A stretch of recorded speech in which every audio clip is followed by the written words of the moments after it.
नमस्कार साथियों, मैं रितेश आप लोग को अपने यूट्यूब चैनल पीसीएस सॉल्यूशन 360 पर स्वागत करता हूं। दोस्तों, आज हम लोग ज्ञान बिंदु का सेकंड टेस्ट जो बिहार दरोगा मेंस के लिए सेकंड टेस्ट हुआ है उसका आज हम लोग करवाने जा रहे हैं। तो ये देखिए, ये इंट्रोडक्शन था और ये टेस्ट 2 है जो कि 1 फरवरी 2026 को हुआ था। फुल लेंथ टेस्ट है ज्ञान बिंदु जीएस एकेडमी का और बिहार दरोगा का ये मेंस का प्रैक्टिस सेट है। ठीक है, तो हम लोग ये करने वाले हैं। अभी तो एडिटोरियल आने में लेट है, इसीलिए हम लोग ज्ञान बिंदु वाला जैसे जैसे हो रहा है वैसे वैसे करते चलते हैं। तो देखिए, इसमें पहला सवाल क्या कह रहा है। पहला सवाल कह रहा है कि पेशा अधिनियम, आपने पेशा अधिनियम के बारे में सुना होगा, इसके संबंध में पूछ रहा है। कथनों पर विचार करिए और कौन सा कथन असत्य है ये पूछ रहा है। तो देखिए, इसमें से कौन सा कथन असत्य है। पहला, एक भूरिया समिति है, उसके सिफारिश पर 1996 में पेशा अधिनियम पारित किया गया। तो ये पॉइंट बिल्कुल ही क्या है, सही है। मतलब कोई पूछे कि पेशा अधिनियम किसके सिफारिश पे आया था, तो 1996 में आया था पेशा अधिनियम भूरिया समिति के सिफारिश पर। दूसरा, पेशा अधिनियम 5वीं अनुसूची के 10 राज्यों में लागू है। तो पेशा अधिनियम जो हम लोग इंडियन कॉन्स्टिट्यूशन में आप अनुसूची पढ़ते होंगे, तो उस अनुसूची में जो 5वां अनुसूची है उसके तहत टोटल 10 राज्यों में लागू है। तो पेशा अधिनियम कितने राज्यों में लागू है दोस्तों, तो 10 राज्यों में। इस अधिनियम के का उद्देश्य जनजातीय समुदायों को स्वशासन प्रदान करना है। तो ये पॉइंट भी बिल्कुल सही है कि इस अधिनियम का उद्देश्य क्या होगा, तो जनजातीय समुदायों को स्वशासन प्रदान करना। यानी इसमें देखा जाए तो तीनों को तीनों ही पॉइंट सही है, कोई भी कथन गलत नहीं है। यानी आंसर क्या हो जाएगा, इनमें से कोई नहीं। अगला प्रश्न कह रहा है, दूसरा देखिए, कथन और कारण में कह रहा है कि बर्फ का टुकड़ा पेय को ठंडा बना देता है। बर्फ का जो टुकड़ा होता है मैंने पेय को ठंडा बना देता है। कारण में कह रहा है कि बर्फ पिघलने के लिए पेय से गुप्त ऊष्मा लेता है जिससे पेय ठंडा हो जाता है। तो क्या ये क्या सही है। तो देखिए, पहला पॉइंट तो बिल्कुल सही कह रहा है कि बर्फ का टुकड़ा अगर पेय में डालिएगा तो ठंडा बन जाएगा। बिल्कुल। क्यों होता है, क्या है कारण इसका होने का, तो कारण है कि बर्फ पिघलने के लिए पेय से गुप्त ऊष्मा लेता है जिससे पेय ठंडा हो जाता है। तो ये दोनों ही पॉइंट क्या था, सही है और इसका कारण भी बता रहा है। तो याद रख लीजिए इसका दोनों स्टेटमेंट को मिला के कि जो बर्फ का टुकड़ा होता है जो पेय को ठंडा बना देता है। और उसका कारण है कि बर्फ पिघलता है जब तो पेय से गुप्त ऊष्मा ले लेता है जिससे पेय ठंडा हो जाता है।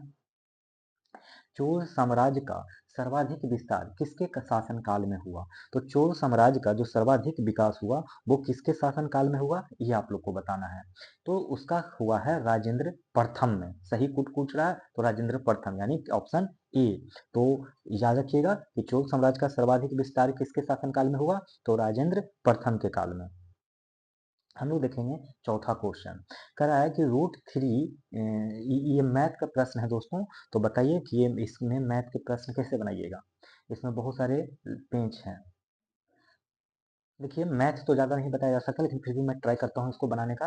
देखिए, ये वाला जो देख रहे हैं ना, यदि इतना, तो आप पहले इन सब चीज़ को एक बार लिख लीजिएगा। ठीक है, लिख लीजिएगा। उसके बाद 3 साइन ए होगा। ठीक है, फिर क्या करिएगा, ये tan ए का फॉर्मूला आप जानते हैं कि ये sign A upon cos A होता है। ठीक है ना, sign A upon cos A होता है। और इधर क्या है, 3 साइन ए दिया हुआ है। तो देखिए, ये साइन ए कट गया। ये अब इसके नीचे कुछ नहीं है तो 1 है ना, तो क्रॉस मल्टीप्लीकेशन कर दीजिए। अर्थात साइन ए से साइन ए कट गया, एक और रूट थ्री से मल्टीप्लाई करिएगा, रूट थ्री मिल जाएगा। और ये कॉस ए और थ्री से मल्टीप्लाई करिएगा तो 3 कॉस ए आ जाएगा। और यहीं पे अगर कॉस ए निकालेंगे तो आ जाएगा रूट थ्री अपॉन थ्री। अच्छा देखिए, एक फॉर्मूला पढ़े होंगे कि पंडित बद्री प्रसाद हर हर बोले। इसका मतलब ये होता है कि हमें ये पहला साइन का फॉर्मूला बताएगा, दूसरा कॉस का, tan का। अभी हम लोग को कॉस ए आया है यानी बी बाई एच, यानी रूट थ्री क्या है, बेस यानी बी, थ्री क्या है, एच। तो अब जैसे ये पता चल गया तो यहाँ से आप परपेंडिकुलर निकाल सकते हैं। क्यों, क्योंकि ये वाला फॉर्मूला आप लोग को पता होगा, p square plus b square. तो देखिए, पी का वैल्यू कितना दिया हुआ है, पी का वैल्यू निकालना है। एच का वैल्यू दिया हुआ है 3 यानी ये 3 का स्क्वायर 9, पी का वैल्यू निकालना है। और बी का वैल्यू कितना दिया हुआ है, रूट थ्री का स्क्वायर करिएगा तो 3। अब देखिए, पी स्क्वायर का जो वैल्यू होगा वो 6 होगा यानी पी का ये हो जाएगा रूट सिक्स। पी का वैल्यू कितना निकला, रूट सिक्स।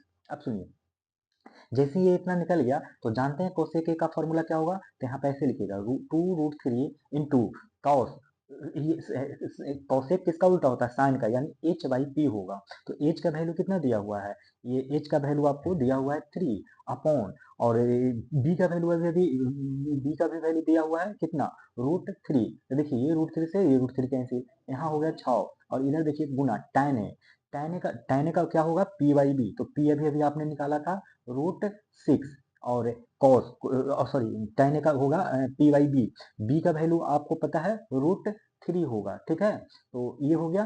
अब देखिए क्या इसका वैल्यू हो जाएगा, √3, और इसको √3 काट सकते हैं, ये हो गया। अब ये वैल्यू जो होगा √3 3√2, मतलब 2√3 होगा आंसर, कितना हो जाएगा, इसको कैलकुलेशन करिएगा तो आ जाएगा आप लोग को बी यानी 6 आ जाएगा। थोड़ा यहाँ पर कैलकुलेशन मैंने मिस्टेक कर दिया, यही होगा प्रोसेस, यहाँ से आप लोग बना लीजिएगा। आसियान के संदर्भ में आप लोग को बताना है कि आसियान का संदर्भ में निम्न कथनों पर विचार कीजिए, और विचार करने के बाद सही कथन के बारे में बताइए। तो देखिए सही कथन क्या हो जाएगा। पहला, आसियान की स्थापना 1967 में बैंकॉक घोषणा पत्र से हुई, तो बिल्कुल सही है कि आसियान की स्थापना कब हुआ, तो 1967 में बैंकॉक घोषणा पत्र से। जिसका मुख्यालय कहाँ है, जकार्ता इंडोनेशिया में है। इसका मुख्यालय कहाँ है, जकार्ता इंडोनेशिया में। तो आसियान की स्थापना 1967 में बैंकॉक में हुआ, बैंकॉक घोषणा पत्र से हुआ, मुख्यालय जकार्ता इंडोनेशिया में है। वर्तमान में इसके 11 सदस्य हैं, कितने सदस्य हैं दोस्तों आसियान के, तो 11 सदस्य हैं, ठीक ना।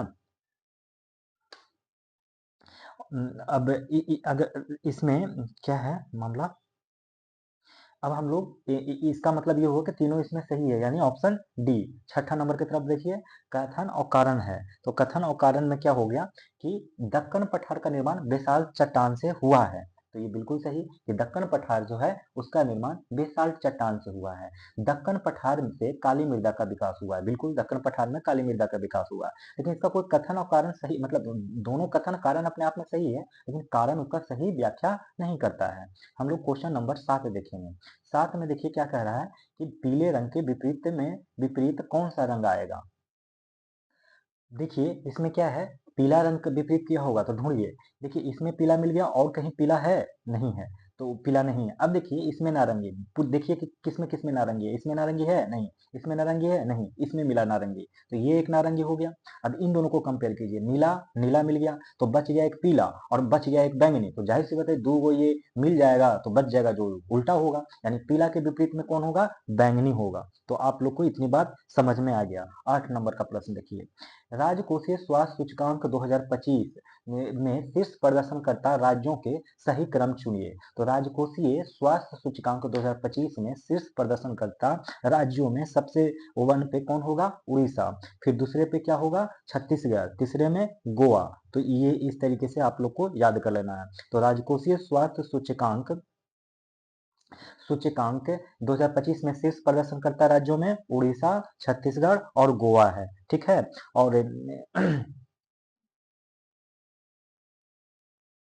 और इसमें इस पूरे ऑप्शंस में ये दिया गया है।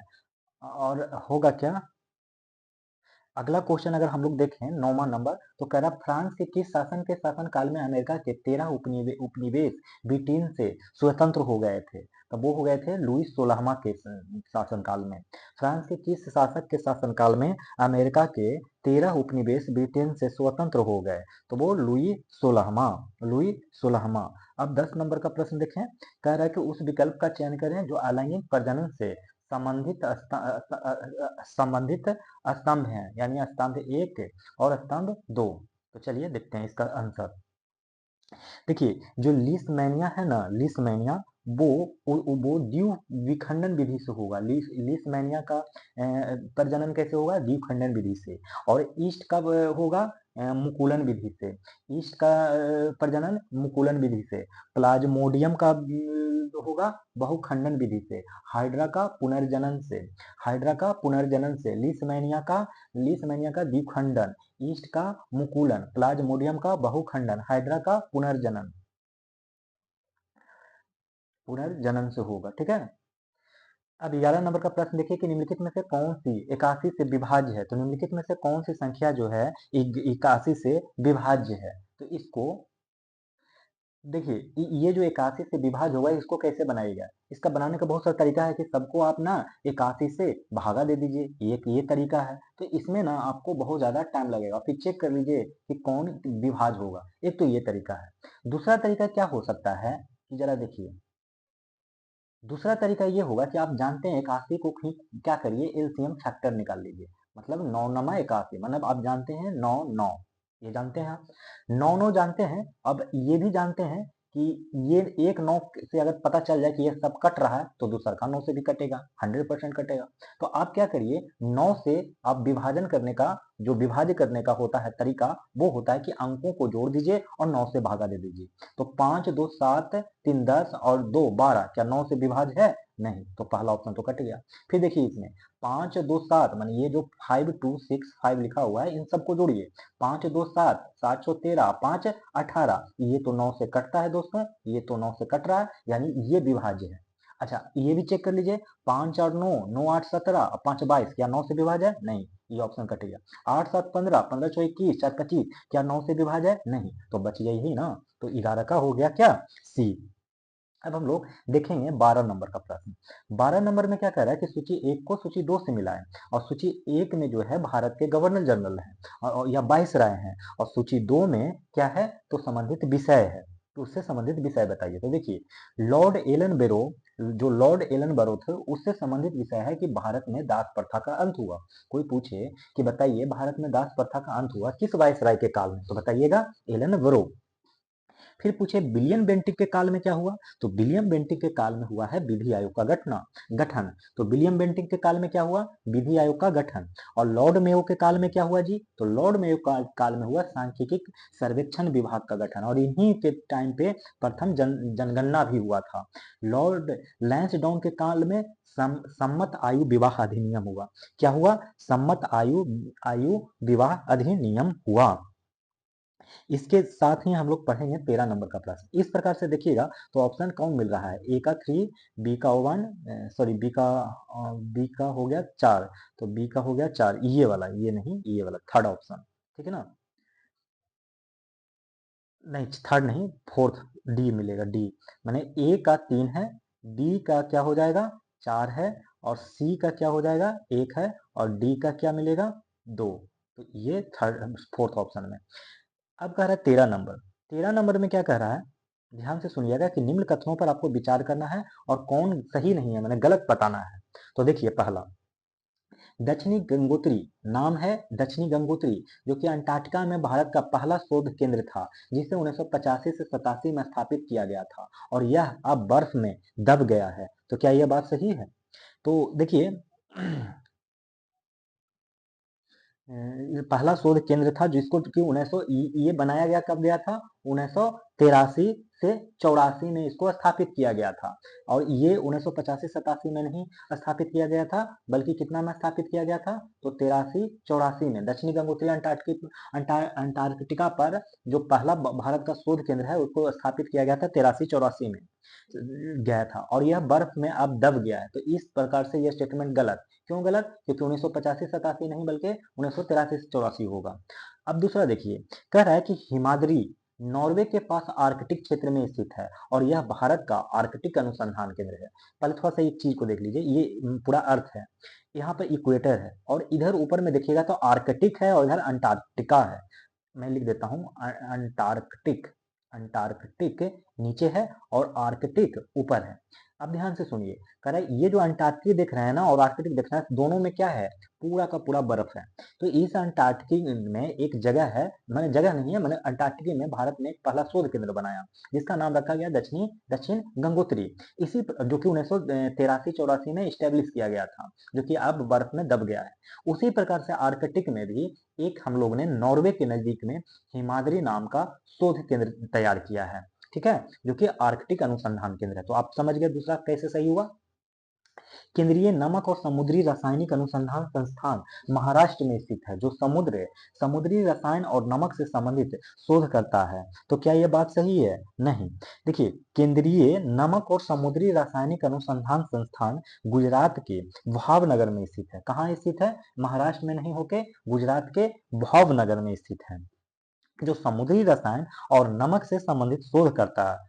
ठीक है, ये अब इसके आगे हम लोग देखेंगे 14 नंबर का प्रश्न।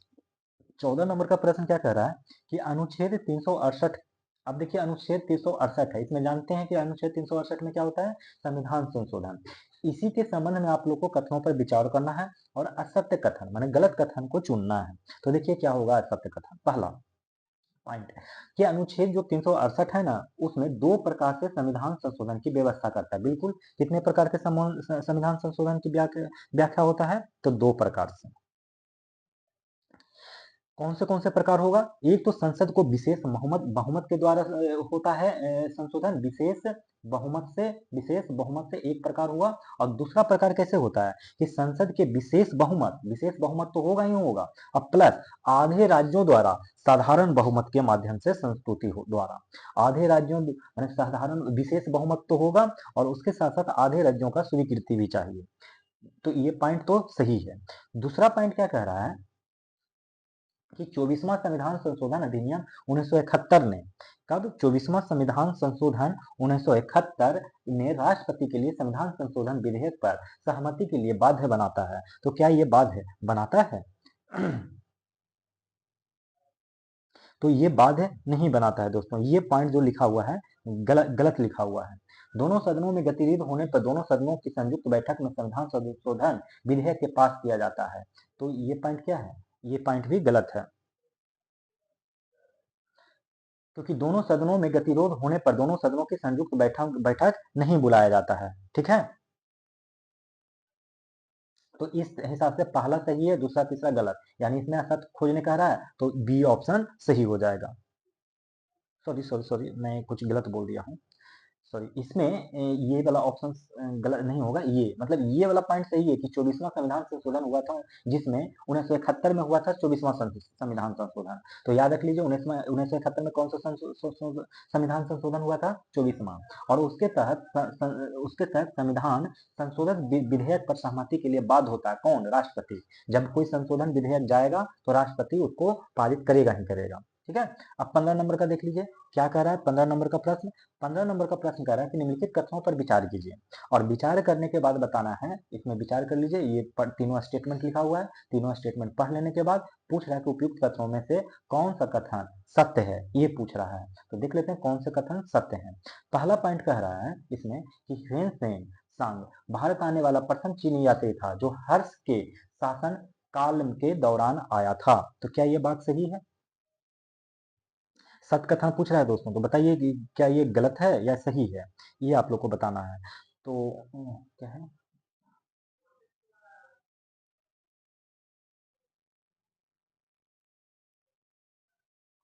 तो ये पॉइंट तो दोस्तों गलत है।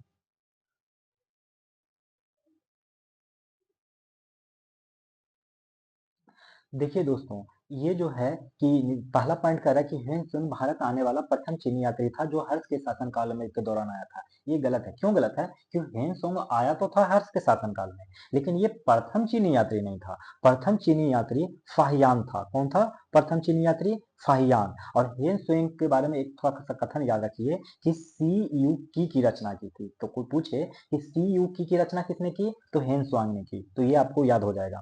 अच्छा, कोई पूछे कि चीनी यात्री सबसे पहले कौन आया था, तो ये फाहियान आया था। अब बताता हूँ, जो चीनी यात्री का क्रम है ना, आप लोग याद रख लीजिए। पहले फाहियान आया, फिर आया कौन आया, फिर आया संयुग्मन आया। कौन आया? संयुग्मन आया। फिर आया हेन स्वैंग। कौन आया? हेन स्वांग आया। हेन स्वांग आया। ठीक है, और फिर इसके बाद आया इक्सिंग। तो सबसे लास्ट में आया है इक्सिंग। ठीक है, अब कह रहे हैं सुलेमान जो अरबी लेखक थे वो अमोघ वर्ष 1 के शासनकाल के दौरान भारत आया। तो अमोघ वर्ष 1 के शासनकाल में कौन आया था, तो सुलेमान अरबी लेखक था। ये बात बिल्कुल ही सही है। सुनिए, सुलेमान एक अरब का यात्री था या लेखक भी कह सकते हैं, और वो आया था 851 ईस्वी पूर्व, 1851 ईस्वी में आया था। और ये अमोघ वर्ष 1 कौन थे, तो ये राष्ट्रकूट के शासक हुआ करते थे। कौन होते थे? राष्ट्रकूट के शासक। और ये पता है आपको, ये एक गुज्जर प्रतिहार शासक चल रहा था, माने गुज्जर प्रतिहार का जो शासक चल रहा था उसके शासक थे मिहिर भोज। कौन थे? मिहिर भोज इनके शासनकाल में भी आए थे। मतलब कहने का मतलब उस टाइम ये दोनों समकालीन हुआ करते थे, मिहिर भोज और अमोघवर्षवन। अमोघवर्षवन राष्ट्रकूट के शासक हुआ करते थे और गुज्जर प्रतिहार के शासक हुआ करते थे मिहिर भोज। और इन दोनों के ही शासन काल में सुलेमान का एक अरबी लेखक आया था, एक अरबी लेखक था जो आया था 851 ईस्वी में। चीनी यात्री संगुमन ने भारत की यात्रा ये 510 से 515 में नहीं बल्कि 515 से 520 में यात्रा किया था। तो ये भी गलत हो गया। तो इस तरीके से आपको एक ही पॉइंट देखने को सही मिलता है, यानी पॉइंट नंबर 2, यानी 15 का जो आंसर होने वाला है वो केवल 2 है, यानी 15 का सी। ठीक है। 16 में देखिए कि 16 में क्या कह रहा है। तो 16 में जो कह रहा है दोस्तों, वो कह रहा है कि एक तरफ खनिज है, दूसरा उसके शीर्ष भंडारण वाले राज्य हैं। ठीक है। तो इसमें जो मैग्नेटाइट है ना, वो मैग्नेटाइट कर्नाटक में ज्यादा मिलता है। कहाँ मिलता है? मैग्नेटाइट कर्नाटक में। और जो सोना है ना, वो बिहार में मिलता है, शीर्ष भंडारण वाले राज्य। बॉक्साइट जो है वो उड़ीसा में है, बॉक्साइट उड़ीसा में है। ग्रेफाइट कहाँ मिलेगा? तो अरुणाचल प्रदेश में। ग्रेफाइट कहाँ मिलेगा? तो अरुणाचल प्रदेश में। देखिए ये भंडारण करने वाले से संबंधित है। ठीक है ना। तो अगला हम लोग प्रश्न देखते हैं 17 नंबर। कह रहा है निम्नलिखित में से कौन सा आयनिक यौगिक नहीं है? तो निम्नलिखित में से कौन सा आयनिक यौगिक नहीं है दोस्तों, ये बताना है आपको। तो HCl यौगिक नहीं है, और तीसरा CCl4 भी आयनिक यौगिक नहीं है। बाकी KCl, NaCl ये दोनों ही आयनिक यौगिक है। ठीक है।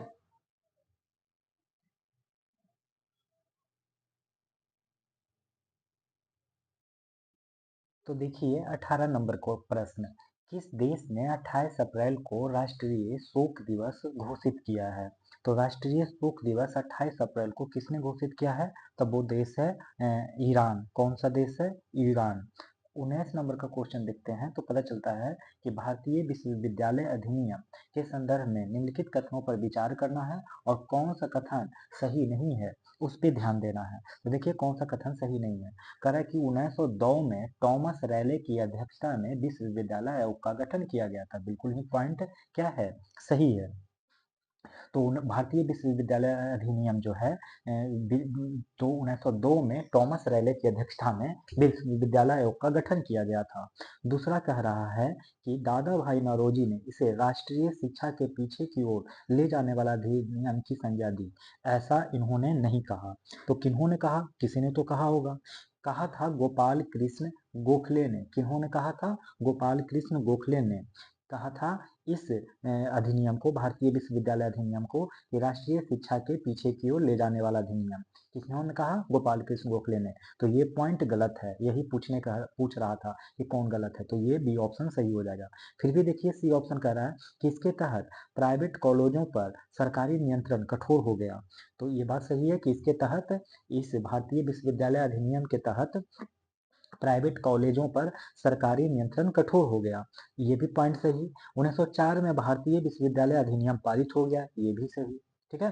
तो इस तरीके से हम लोग का 20वां नंबर अब आते हैं। 20 नंबर में कह रहा है कि अग्नाशय रस का कार्य निम्नलिखित में से कौन सा है? तो अग्नाशय रस का काम निम्नलिखित में से कौन सा है, ये आप लोग को बताना है। तो देखिए इसका जो सही जवाब हो जाएगा वो हो जाएगा ट्रिप्सिन प्रोटीन को पचा देता है और लाइपेज पाइसीभूत वसाओं को। तो ट्रिप्सिन का क्या कार्य है? तो प्रोटीन का पाचन। प्रोटीन का पाचन किसका काम है? ट्रिप्सिन का। और पाइसीभूत भूत वसाओं का पाचन किसका काम है? तो लाइपेज का। विषम अक्षर समूह का चयन करें। तो विषम अक्षर समूह का चयन कौन हो जाएगा? तो देख लीजिए इसमें क्या आंसर होगा। देखिएगा इसमें ये लेटर वाला है, तो आर से लेके एम तक का गैप -5 का है। मतलब आर पीछे चलिए, मैंने इधर से उल्टा चलिए, MNOPQRST। ठीक है। टी, तो इधर 5 का गैप है। और टी से ओ की तरफ जाइएगा तो इधर भी -5 का गैप है। ठीक ना। माने इन दोनों में पता चलता है, जैसे ऐसे देखिए ये आर है ये टी है, आर एम टी ओ दोनों में -5 का गैप है।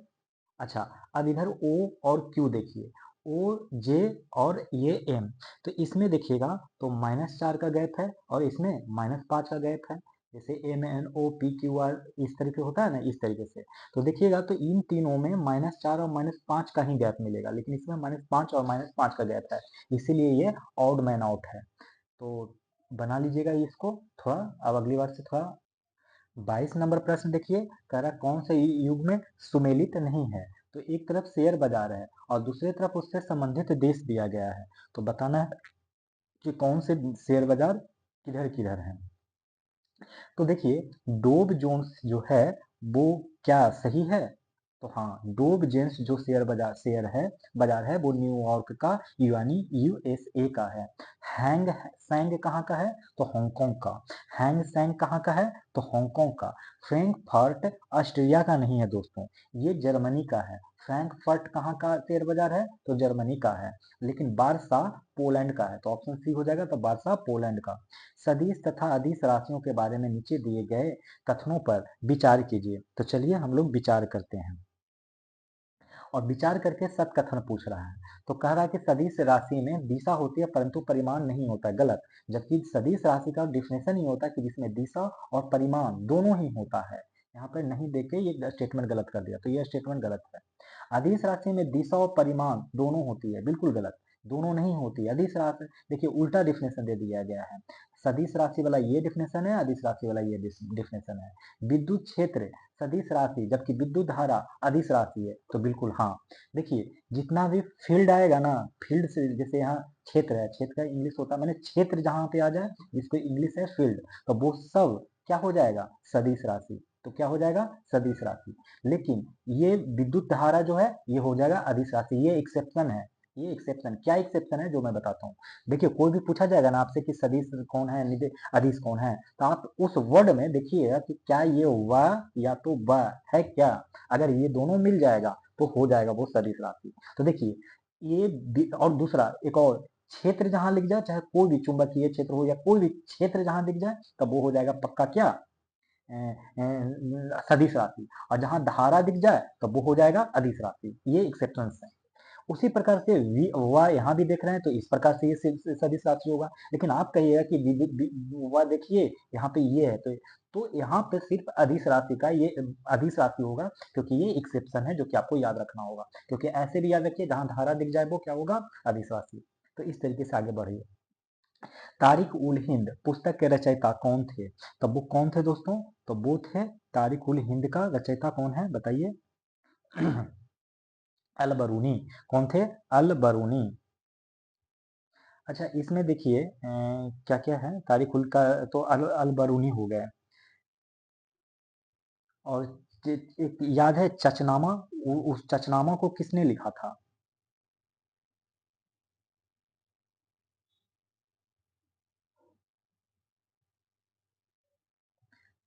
चलिए हम लोग आगे देखते हैं 25 नंबर का प्रश्न।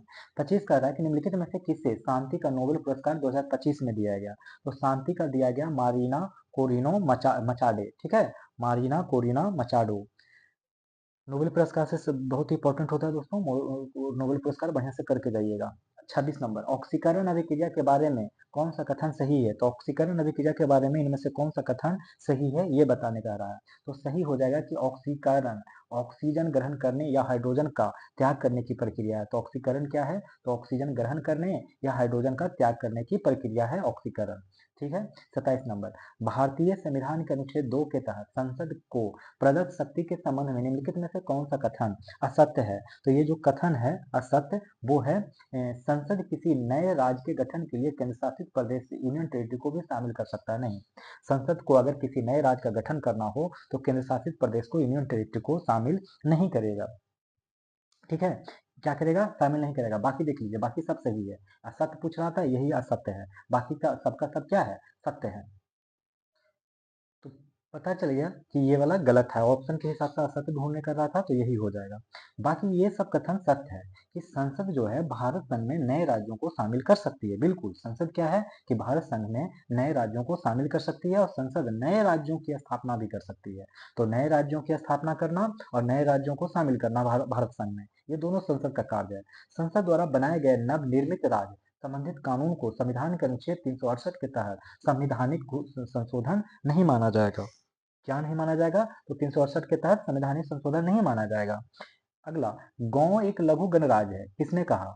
गांव जो है एक लघु गणराज्य है, किसने कहा था? तब वो कहा है दोस्तों, वो कहा है मेटकॉफ ने क्या कहा है कि गांव एक लघु गणराज्य है। ठीक है। अच्छा, अब ये 29 नंबर का प्रश्न देखिए कि 29 नंबर का क्या है। देखिए ये वाला सवाल जो है कैसे बनेगा, इसमें बहुत ही रीजनिंग का प्रश्न है। जैसे कह रहा है कि वी आर देख रहे हैं 27 है ना, और इसी को बाई यू लिखा गया है 32 में, बाई यू। तो देखिए वी डब्ल्यू एक्स बाई माने डब्ल्यू एक्स और तीसरे नंबर पर बाई, मतलब आप 3 जोड़िएगा वी में अल्फाबेटिकल में तो आ जाएगा बाई। आर को देखिए कितने जोड़ने पर होगा, तो R P Q R S T और इसके बाद थर्ड में जोड़िएगा तो क्या आ जाएगा यू, माने इसमें भी 3 को जोड़ा गया है। ठीक है। इसी प्रकार से इसमें देखिए 5 को जोड़ा गया है तो आ गया है 32। अच्छा, इसमें देखिए एम आई वाला में एम को पी में जोड़िएगा तो कितना होगा एन ओ पी, माने इसमें भी 3 जोड़ना पड़ेगा। आई को एल कैसे आएगा, तो इसमें भी +3 को जोड़ना पड़ेगा, माने जे के एल।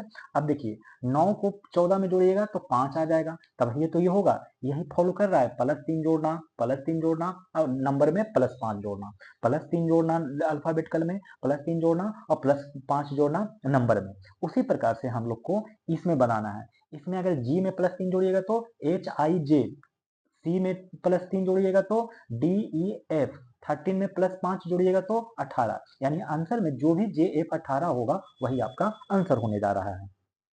ठीक है। अब हम लोग देखेंगे 30 नंबर का प्रश्न। 30 नंबर में कह रहा है कि कंप्यूटर में रैम का मुख्य कार्य क्या है, तो बताइए रैम का मुख्य कार्य क्या है, तो वो है अस्थायी रूप से डेटा और प्रोग्राम को स्टोर करना।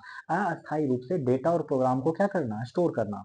अनॉक्सी श्वसन का अंतिम उत्पाद होता है, क्या होता है अनॉक्सी का, तो वो होता है लैक्टिक अम्ल। अनॉक्सी श्वसन का अंतिम उत्पाद क्या होता है, तो लैक्टिक अम्ल होता है।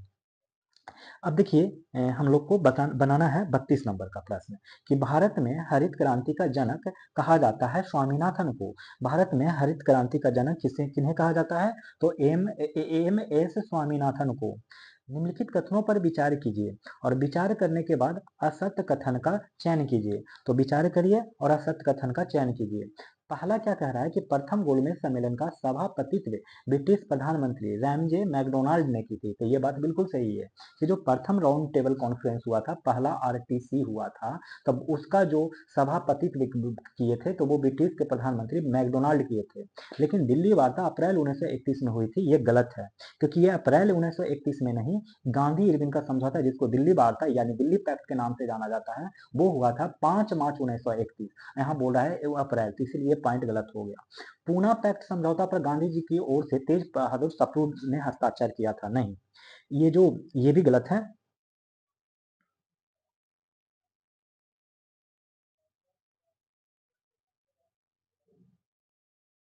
ये भी गलत है, क्योंकि इसमें जो पूना पैक्ट में जो अंबेडकर के साथ जो समझौता हुआ था वो तेज बहादुर सप्रू नहीं थे, बल्कि मदन मोहन मालवीय थे। कौन थे, मदन मोहन मालवीय थे। तो इस प्रकार से दूसरा पॉइंट और तीसरा पॉइंट क्या हो गया, गलत हो गया। पहला पॉइंट सही, यानी ऑप्शन में असत्य पूछ रहा है तो असत्य में हो जाएगा 2 और 3, यानी ऑप्शन सी हो जाएगा।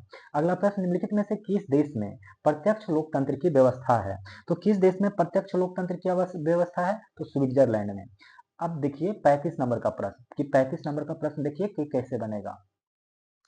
देखिए इस प्रश्न को कैसे बनाएंगे, पहले कह रहा है कि 5 ठोस घन, ठीक है, जिनमें से प्रत्येक घन का माने 5 गो ठोस घन है, 1 घन 2 घन 3 घन 4 घन। ये तो सर्किल जैसा लग रहा है, एक घन ही एगो बना के दिखा देता हूँ आप लोग को। ये घन हो गया, ठीक है, ये घन हो गया, ये घन हो गया, ये घन हो गया। घन में जो होता है कि ये जो आप ऐसे बना रहे हैं ये स्क्वायर होना चाहिए, और घनाम में होता है कि ये जो ऐसे बना रहे हैं तो रेक्टेंगल होना चाहिए, बाकी फिगर ऐसे ही बनेगा। ठीक है, फिगर ऐसे ही बनेगा, बस खाली ये ध्यान रखिए कि ये जो मैंने बनाया है रेक्टेंगल की तरह वो स्क्वायर होता है। इतना बात समझ गए, पहला पॉइंट। दूसरा पॉइंट, तो इस प्रकार से कह रहा है कि 5 गो घन है, ओके, 5 गो कितना है घन, और हर एक घन का वॉल्यूम उसने दे रखा है 1094104 इसका क्या दिया हुआ है, प्रत्येक घन का वॉल्यूम दिया हुआ, प्रत्येक घन का। तो सोचिए ये 5 घन है, तो अगर पूरा वॉल्यूम पूछा तो 5 से मल्टीप्लाई करना पड़ेगा, ताले की कहानी सुन लीजिए आगे। इतना दिया हुआ है। फिर कहता है इन सबको, पांचों घन को ना चिपका के जोड़ दीजिए, माने सबको जोड़ दीजिए। तो बना बना के एक घनाभ बना दीजिएगा। तो जब सबको जोड़िएगा ना तो घनाभ में लंबाई सिर्फ ये जुटेगा, बाकी ये चौड़ाई ऊंचाई तो सब एक हो जाएगा। मतलब घनाभ का जो अब देखिए, घनाभ का जो वॉल्यूम होगा वो होता है l into b into h, और जो घन का वॉल्यूम होता है, घन का वॉल्यूम, ये जो घन है ना, ये घन का वॉल्यूम ये होता है ए क्यू। समझ गए? ए क्यू मतलब इसमें क्योंकि स्क्वायर से ये बना होता है, तो स्क्वायर का जो सारा भुजा एक सिमिलर होता है, अब वॉल्यूम में लंबाई ब्रेस इंटू चौड़ाई होता है। मैंने कहा कि ये पांचों जो घन है उसको जोड़िएगा तो सिर्फ लंबाई में परिवर्तन होगा, बल्कि ब्रेथ और हाइट में सेम रहेगा। तो वॉल्यूम को अगर यहाँ से हम लोग वॉल्यूम से ए निकालें, सिर्फ ए निकालें, तो ए क्या हो जाएगा, मतलब ए इज इक्वल टू यहाँ 1/3 और 1094 हो जाएगा। इसका जब आप क्यू माने क्यूब रूट निकालिएगा तो आंसर आएगा ए इक्वल टू 222। अब इसी को 5 से अगर मल्टीप्लाई कीजिएगा ना तो आ जाएगा लेंथ। इसी को 5, क्योंकि 5 घन है, आ जाएगा लेंथ। जब 5 से मल्टीप्लाई करिएगा लेंथ को तो आ जाएगा 110 मीटर सेंटीमीटर। ठीक है, ये सेंटीमीटर हो गया। ब्रेथ तो उतने रहेगा 222 और हाइट भी रह जाएगा 222 सेंटीमीटर। अब इन तीनों को मल्टीप्लाई करिएगा तो निकल जाएगा वॉल्यूम किसका, घनाभ का। अच्छा, लेकिन हम लोग को ये नहीं निकालना है, हम लोग को निकालना है पार्श्व पृष्ठीय क्षेत्रफल। तो जो घनाभ का पार्श्व पृष्ठीय क्षेत्रफल होता है उसका फॉर्मूला होता है 2 into l plus b into h. तो एल देख लीजिए कितना है 2, और एच एच एच लास्ट में एच होगा, तो एल प्लस बी आप लोग याद रख लीजिए। तो एल कितना है 110 प्लस 222। इस दोनों को जोड़ दीजिए, 2 से 2 मल्टीप्लाई कर दीजिए, लास्ट में फिर से 2 मल्टीप्लाई करिए। तो इसका बाहरी भरकम कैलकुलेशन है, तो इसका जो भी आंसर आएगा वो हो जाएगा ऑप्शन डी। कैलकुलेट करके देख लीजिएगा। विशाल पर्वत मतलब इसमें जो याद रखने वाली बातें हैं दो चीजें, कि घन का जो फॉर्मूला होता है वॉल्यूम होता है ए क्यू, और जो घनाभ का वॉल्यूम होता है एल बी एच होता है, और ये जो घनाभ का पृष्ठीय क्षेत्रफल है इसका फॉर्मूला होता है 2 into l plus b into h. और दूसरा, जब 5 ठोस घन को एक साथ मिलाइएगा तो लंबाई में चेंज हो जाएगा, लेकिन ब्रेथ और हाइट दोनों सेम रहेगा। ठीक है, बस इतना याद रख लीजिए और बना लीजिए, हो जाएगा। विशाल पर्वतों के बीच भारत का कौन सा राष्ट्रीय उद्यान सबसे छोटा होने का खिताब रखता है? तो इसका सही ऑप्शन हो जाएगा South Button Island National Park. विशाल पर्वतों के बीच भारत का कौन सा राष्ट्रीय उद्यान सबसे छोटा होने का खिताब रखता है? तो वो है south button island national park. एक सामाजिक वर्ग उन व्यक्तियों का योग है जिनकी आवश्यक रूप से एक समाज विशेष में एक सी सामाजिक स्थिति हो, यह परिभाषा दी है। तो ये परिभाषा है ऑगवर्न व नीमकॉफ ने। किसने दिया है? तो ऑगवर्न और नीमकॉफ ने। एक सामाजिक वर्ग उन व्यक्तियों का योग है जिनकी आवश्यक रूप से एक समाज विशेष में एक सी सामाजिक स्थिति हो, यह परिभाषा दी है। तो ऑगवर्न व नीमकॉफ ने। निम्न में से कौन सा घर्षण बल के बारे में सही नहीं है? तो देख लीजिए कौन सा घर्षण बल के बारे में सही नहीं है। पहला कह रहा है कि वह घर्षण बल माने घर्षण बल जो किसी सतह पर चलने का कार्य करता है स्लाइडिंग घर्षण कहलाता है। तो ये बात बिल्कुल सही है कि वह घर्षण बल जो किसी सतह पर चलने का कार्य करता है स्लाइडिंग घर्षण कहलाता है। घर्षण वह बल है जो संपर्क में दो सतहों के सापेक्ष गति का विरोध करता है। तो ये भी बात सही है कि घर्षण बल वह संपर्क में घर्षण बल वह बल है जो संपर्क में दो सतहों के सापेक्ष गति का विरोध करता है। तीसरा, मशीनों में घर्षण ऊर्जा का अपव्यय और टूट फूट का कारण है। तो ये भी बात सही है कि मशीनों में घर्षण ऊर्जा का अपव्यय और टूट फूट का कारण है। चौथा पॉइंट गलत है कि रोलिंग घर्षण स्लाइडिंग घर्षण की तुलना में अधिक होता है तथा मशीनों में बॉल बेयरिंग से घर्षण कम होता है। तो ये बात बिल्कुल ही गलत है। क्यों? क्योंकि रोलिंग घर्षण स्लाइडिंग घर्षण की तुलना में कम होता है, न कि अधिक होता है। यहाँ अधिक की जगह पे कम। तथा मशीनों में बॉल बेयरिंग में घर्षण कम होता है, तथा मशीनों में बॉल बेयरिंग में घर्षण कम होता है। बाकी ये दोनों सही है। तो मशीनों में बॉल बेयरिंग में घर्षण कम होता है, और रोलिंग रोलिंग घर्षण रोलिंग फ्रिक्शन स्लाइडिंग फ्रिक्शन की तुलना में अधिक होता है, जो कि गलत है। यहाँ पे कम होता है, ये होगा स्टेटमेंट। तो ये हो गया। अब हम लोग देखेंगे कितने नंबर 39 की तरफ। 39 में देखिएगा कि निम्न में से कौन सा युग में असत्य है, तो इसमें असत्य युग पहचानने का रहा है। पहला कह रहा है कि गुप्त राजवंश जो होगा उसका संबंधित शासक महेंद्र आदित्य था, तो ये बात सही है। गुप्त वंश का संबंधित शासक कौन था? महेंद्रादित्य। पाल वंश का संबंधित शासक महिपालवान, बिल्कुल सही। चौहान वंश का, तो चौहान वंश का ये यशोवर्मन तो नहीं था, ठीक है। यशोवर्मन जो था वो चंदेल वंश का शासक हुआ करता था। किसका? चंदेल वंश का शासक हुआ करता था, ठीक है। और चंदेल वंश का जो स्थापना हुआ था 9वीं शताब्दी में नन्नुक ने किया था। चंदेल वंश का स्थापना कौन किया था? नन्नुक ने 9वीं शताब्दी में। ना से नन्नुक, ना से 9वीं शताब्दी। और इसका प्रारंभिक राजधानी खजुराहो हुआ करता था। कहाँ? खजुराहो। और खजुराहो के बारे में याद रखिएगा कि प्रसिद्ध विष्णु मंदिर का निर्माण यशोवर्मन ने करवाया था। खजुराहो में एक प्रसिद्ध विष्णु मंदिर है, उसका निर्माण यशोवर्मन ने करवाया था। तो चौहान वंश के बारे में जान गए, तो सॉरी ये यशोवर्मन के बारे में जान गए। यशोवर्मन किससे संबंधित है? तो खजुराहो का जो प्रसिद्ध विष्णु मंदिर है उससे संबंधित है। अच्छा, ये हो गया, मैंने चंदेल वंश के बारे में आपको बता दिया। और सेन वंश वाला ये जो लक्ष्मण सेन है ये बिल्कुल सही है। लक्ष्मण सेन बिल्कुल सही है। अब एक जान लीजिए चौहान वंश, ये आखिर चौहान वंश कौन है, इसके बारे में भी आपको कुछ बता देते हैं। ये वासुदेव द्वारा सांभर एवं अजमेर के निकट इस वंश की स्थापना हुई थी 7वीं शताब्दी में। तो चौहान वंश का संस्थापक कौन था? तो वासुदेव था, वासुदेव था, ठीक है। इतना बस याद रखिएगा। अब अगला क्वेश्चन की तरफ हम लोग बढ़ेंगे, तो चलेंगे 40 नंबर के तरफ, जो कि एक मैथ का प्रॉब्लम है। तो देखते हैं क्या है ये क्वेश्चन में। कह रहा है कि कल्पना और सुधा ने एक ही परीक्षा में क्रमशः 621 और 522 अंक प्राप्त किए। यदि कल्पना, देखिए कल्पना एक नाम की लड़की है और एक कौन है? सुधा नाम की लड़की है। तो कल्पना भी कितना नंबर प्राप्त की? 621, और ये 522 प्राप्त की सुधा ने। और दोनों का जो टोटल मार्क्स रहा था ना, टोटल मार्क्स सेम रहा था, पता नहीं कितना, एक रहा था, मान लेते हैं ये रहा था। फिर कहता है कि ये जो परसेंटेज निकाला गया कल्पना का, तो वो 69% निकला।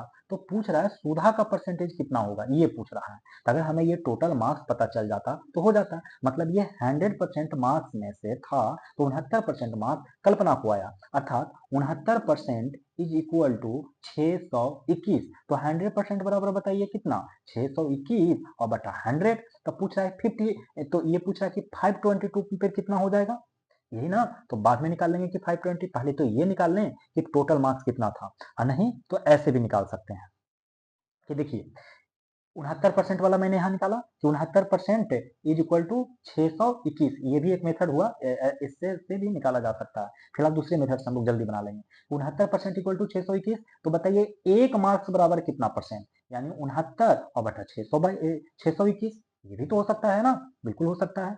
अच्छा, तो 522 मार्क्स बराबर कितना? तो 500 मार्क्स बराबर 69 और बटा 621 और गुना 522, यही ना 522।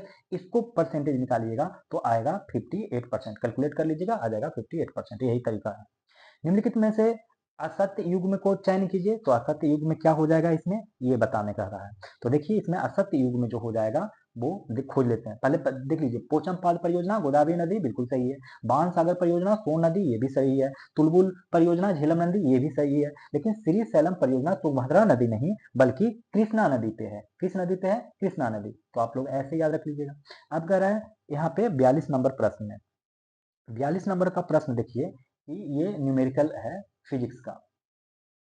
देखिए क्वेश्चन को पढ़ते हैं तो समझ में आएगा कि पहला क्वेश्चन ये कह रहा है 42 नंबर का प्रश्न कि एक जो अंतरिक्ष यात्री है पृथ्वी के बराबर आयाम किंतु उसके द्रव्यमान का 3 गुना द्रव्यमान वाले एक ग्रह पर जाता है। यदि पृथ्वी पर उसका भार 60 न्यूटन है तो उस ग्रह का उसका वजन क्या होगा। तो देखिए मान लेते हैं कि ये हमारा अर्थ है और ये कोई दूसरा ग्रह है जिस पे जाता है, और अर्थ का जो मास मान लेते हैं m है, और उस ग्रह पे जो नया वाला ग्रह है, इसको नया वाला ग्रह बोलते हैं, उसका मास अर्थ के मास के 3 गुना है। मतलब यहाँ मास 1m है तो यहाँ मास हो जाएगा 3m, नया ग्रह वाला। इतना बात आप लोग को समझ में आ गया।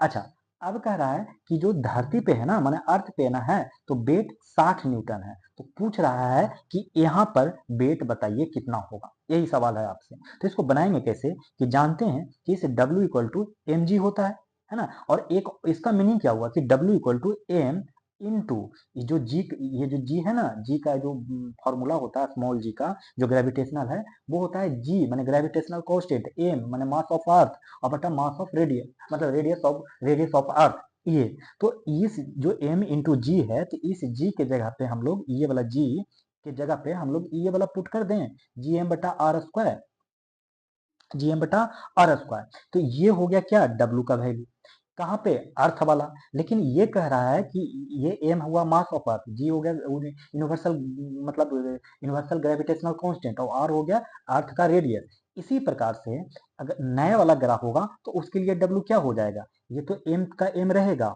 और ये जी का भी जी रहेगा, यूनिवर्सल कांस्टेंट है। लेकिन यहाँ मास जो अकेले मास था, एक मास था, यहाँ तो 3 मास हो गया ना जी, 3 मास हो गया, और डिवाइड बाई आर स्क्वायर हो जाएगा, नया अर्थ का रेडियस हो जाएगा, नया माने ग्रह का रेडियस। अब देखिए ये 3 से मल्टीप्लाई हो गया, मतलब क्या, W equal to 3 into m into g m बटा आर स्क्वायर, और यही इतना दिया हुआ था अर्थ पे 60 न्यूटन, यानी कि W इक्वल टू कितना हो गया, 3 इंटू 60 इक्वल टू 180 न्यूटन। तो ये वाला वैल्यू हो जाएगा। मांग के नियम के अनुसार वस्तु की कीमत और उसकी मांग के बीच कैसा संबंध होता है, तब वो संबंध होता है विपरीत। कैसा संबंध होता है, तो विपरीत संबंध होता है। 44 नंबर का प्रश्न देखते हैं कि भारत में न्यायिक पुनरीक्षण का निम्न में से कौन सा सटीक अर्थ है। तब वो सटीक अर्थ क्या है न्यायिक पुनरीक्षण का, कि सर्वोच्च न्यायालय उस कानून को अवैध घोषित कर सकता है जो संविधान सम्मत नहीं होता है। सर्वोच्च न्यायालय उस कानून को अवैध घोषित कर सकता है जो संविधान सम्मत नहीं होता है। 45 नंबर का प्रश्न देख लेते हैं कि निम्नलिखित कथनों पर विचार करिए और कौन सा कथन सत्य है, ये पूछ रहा है कि बताइए कौन सा कथन सत्य है। देखिए कौन सा सत्य कथन सत्य है। पहला, कर्नाट वंश का शासनकाल को मिथिला का स्वर्ण युग कहा जाता है, तो ये पॉइंट सही है। ये जो कर्नाट वंश का शासनकाल था उसको मिथिला का स्वर्ण युग कहा गया, सही हुआ। दूसरा, कहा गया कि बिहार में जो तुर्क सत्ता का वास्तविक संस्थापक की उपमा बख्तियार खिलजी को प्राप्त है, बिल्कुल बिहार में तुर्क सत्ता का वास्तविक संस्थापक की उपमा किसको प्राप्त है, बख्तियार खिलजी को। इल्तुतमिश द्वारा मलिक जानी को बिहार के प्रथम सूबेदार के रूप में नियुक्त किया गया था, ये भी सही है कि इल्तुतमिश द्वारा मलिक जानी को बिहार का प्रथम सूबेदार के रूप में नियुक्त किया गया था। ये गलत है कि तिब्बत यात्री धर्म स्वामी को बिहार आगमन पाल वंश के समय हुआ था, नहीं, ये बिल्कुल गलत है। बल्कि ये कर्नाट वंशीय शासक राम सिंह के समय हुआ था, राम सिंह के समय, और राम सिंह पाल वंश के नहीं थे बल्कि कर्नाट वंश के शासक थे। यानी ऑप्शन क्या हो जाएगा हमारा, सी ऑप्शन। ठीक है, अब देखते हैं हम लोग अगला प्रश्न। कह रहा है 46 नंबर, चलिए क्वेश्चन पढ़िए 46 नंबर को, और क्वेश्चन पढ़ने के साथ साथ डायग्राम भी बनाइए कि शहर जे, कहीं कोई शहर है जे नाम का, शहर एम के पश्चिम में है। तो देखिए शहर एम के पश्चिम में हो गया ये, ठीक है। शहर होता क्या है, ये इस तरीके से होता है, नॉर्थ ऊपर होता है, साउथ इधर होता है, ईस्ट इधर होता है और वेस्ट इधर होता है, इसी के अनुसार बनाना है। तो ईस्ट का मतलब पूरब, वेस्ट का मतलब पश्चिम। तो एम के पश्चिम में, ये एम है, इसके पश्चिम में देखिए ये पश्चिम, ये कहलाता है वेस्ट इधर, तो ये हो गया। ठीक है, शहर एम के दक्षिण में है। अब ये कोई नया चीज बोला है शहर जो एन होगा, कहीं कोई शहर एन है, वो शहर एम के दक्षिण में है, कहीं शहर एन है वो शहर एम के दक्षिण में है, मतलब ऐसा है। ठीक है, तो ये एम हो गया, इसके दक्षिण में एन हो गया। फिर क्या कहता है, शहर के जो है शहर एन के पश्चिम में है, शहर एन हुआ, शहर एन जो है एन के पश्चिम में शहर के है, इस तरीके से पश्चिम में हो गया। फिर कहता है शहर एन के, ये ऑलरेडी पता है, शहर एन के दक्षिण में है, माने एल हो जाएगा एन के नीचे। फिर कह रहा है शहर के सापेक्ष शहर एल की स्थिति बताइए। कह रहा है कि शहर के सापेक्ष, शहर के हुआ माने यहाँ पे बैठ जाइए आप, अब पूछ रहा है एल का स्थिति बताइए, तो नहीं देख रहे हैं कि ऐसा है, माने इधर साउथ है और ईस्ट है। साउथ ईस्ट का मतलब क्या हुआ, दक्षिण पूरब, यानी ऑप्शन डी। इस तरीके से ये बनाए जाते हैं। फूलों में स्त्री केसर के शीर्ष भाग को क्या कहा जाता है, तो फूलों में स्त्री केसर के शीर्ष भाग को कहा जाता है वर्तिकाग, जिसको अस्टिग्मा कहते हैं। क्या कहते हैं, अस्टिग्मा, शीर्ष भाग को अस्टिग्मा। और एक नली जैसी जो संरचना होता है उसको वर्तिका कहते हैं, नली जैसी संरचना को वर्तिका कहते हैं, और सबसे निचला फूला हुआ भाग को अंडाशय कहते हैं। ठीक है, ठीक है। अब देखेंगे 48 नंबर, निम्नलिखित में से कौन सा युग्म सुमेलित नहीं है? तो ये देख लेते हैं कौन सा सुमेलित नहीं है। एक तरफ 1857 का विद्रोह है और दूसरा दमन करता है। तो सबसे पहले लखनऊ, लखनऊ में कौन दमन करता थे? तब वो थे, ये बात बिल्कुल सही है कि कैंपबेल। लखनऊ में दमन करता कैंपबेल। इलाहाबाद में जनरल नील यानी ब्रिगेडियर जनरल नील, ये भी पॉइंट सही है। लेकिन बरेली में हेनरी लॉरेंस नहीं थे। यहाँ पर हेनरी लॉरेंस क्या थे? नहीं थे। ठीक है, लेकिन हेनरी लॉरेंस नहीं थे बरेली में। तो कौन थे बरेली में? तब वो थे कैंपबेल। बरेली में किनको याद रखना है? तो कैंपबेल को याद रखना है। ठीक है, लेकिन दिल्ली में हडसन थे। ये बात पॉइंट क्या है? सही है, दिल्ली में हडसन थे। अब 49 नंबर का प्रश्न देख लेते हैं क्या है। देखिए इस प्रश्न को कैसे बनाते हैं।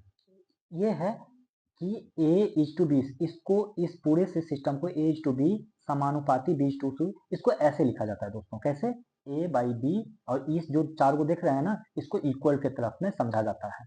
अब देखिए क्रॉस मल्टीप्लीकेशन कर दीजिए तो आ गया B इक्वल टू AC। क्या आ गया? B square equal to AC आ गया, है ना।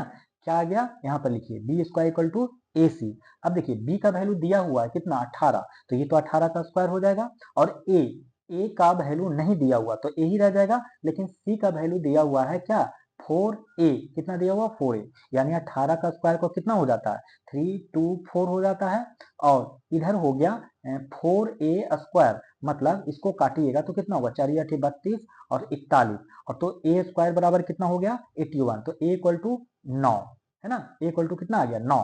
पूछ क्या रहा है? सी का वैल्यू। तो ए तो पता चल गया कि 9 होगा। तो यहाँ पे C इक्वल टू जो 4a था, ए की जगह पे रख दीजिए 9, तो कितना आ गया? 36। तो आंसर हो जाएगा हमारा 36।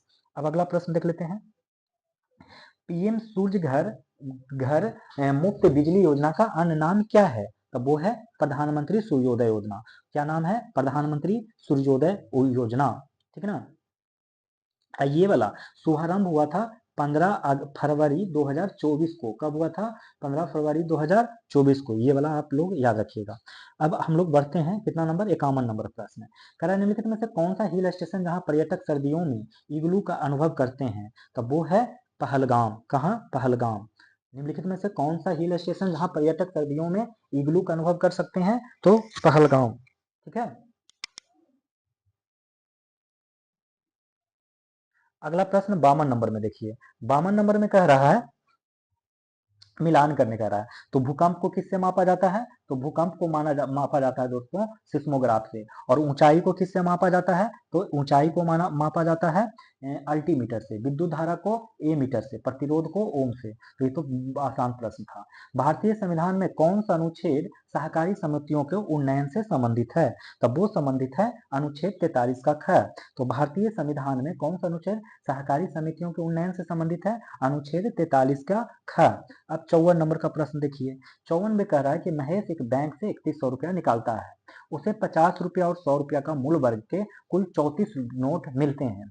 तो उसको 50 रुपया का और 100 रुपया के मूल वर्ग का कितना नोट मिलता है? 34 नोट मिलता है। निकालता कितना है? 3100 रुपया। उसे मिले 50 रुपयों के नोटों की संख्या। तो पूछ रहा है 50 रुपया के नोटों की संख्या कितना होगा? तो देखिए इसको कैसे बनाएंगे। इसको ये ऐसे बनाएंगे कि मान लीजिए कि जो 50 रुपया का नोट की संख्या जो उसको मिला है, जिसको निकालने के लिए कह रहा है, वो एक्स है। ठीक है, कितना है? एक्स है। तो क्या हुआ होगा कि एक्स का कुछ अमाउंट माने एक नंबर, मतलब अगर एक नोट हुआ 50 रुपये का तो एक 50 रुपया हो गया। दो नोट मिला तो 100 रुपया, तीन नोट मिला तो 150 रुपया। इसी तरीके से तो मान के चलिए जो नंबर था एक्स था, माने 1 2 3 इस तरीके से कितना का मिला? 50 रुपया। तो इसका ये मूल्य हो गया। अच्छा, अगर मान लीजिए तो नोट 50 का एक मिला तो 34 माइनस एक हो जाएगा 100 का नोट। नहीं ना होगा भाई, अरे इतना ही तो मिला है। और गुना इसका 100 हो जाएगा। और टोटल कितना मिला? 3100। अब इस फॉर्मूला इस वाले इक्वेशन को सॉल्व कर लीजिए, आंसर आ जाएगा। जब इसको सॉल्व करिएगा तो ये हो गया 50x और ये हो जाएगा 3400 और minus 100x is equal to 3100। अच्छा, 100x और इधर 50x, तो इधर तो हो गया माइनस 50x। इसका कैलकुलेशन ऐसे लिख देता हूँ यहाँ पे। ये हो गया minus 50x is equal to ये 3400 है, ऊपटी जाएगा तो क्या हो जाएगा? माइनस 300x में। ठीक है, तो माइनस माइनस कट गया, 50 छक्का 300, यानी एक्स 6। एक्स किसको माने थे? 50 रुपया के नोट। कितने संख्या में था? 6 की संख्या में था। ठीक है। अब देखिए 54 नंबर का प्रश्न हो गया। अब बढ़ते हैं हम लोग 55 नंबर की तरफ। 55 नंबर में कह रहा है कि काली मृदा के संबंध में असत्य कथन को चुने। तो काली मृदा के बारे में असत्य कथन देखिए कौन सा है। इसको रेगुर मिट्टी भी कहा जाता है, ये बात बिल्कुल सही है। इसको यह मुख्यतः दक्कन पठार के उत्तर पश्चिमी भाग में पाई जाती है, ये भी सही है। इसे नमी धारण करने की क्षमता कम होती है, बिल्कुल नहीं, इसमें अधिक होती है नमी धारण करने की क्षमता। ठीक है, और ये मृदाएं कैल्शियम कार्बोनेट, मैग्नीशियम, पोटास और चूने से परिपूर्ण होती है, बिल्कुल सही। इसमें काली मृदा में कैल्शियम कार्बोनेट और मैग्नीशियम, पोटास और चूने में परिपूर्ण होती है। ठीक है, 55 का यही है।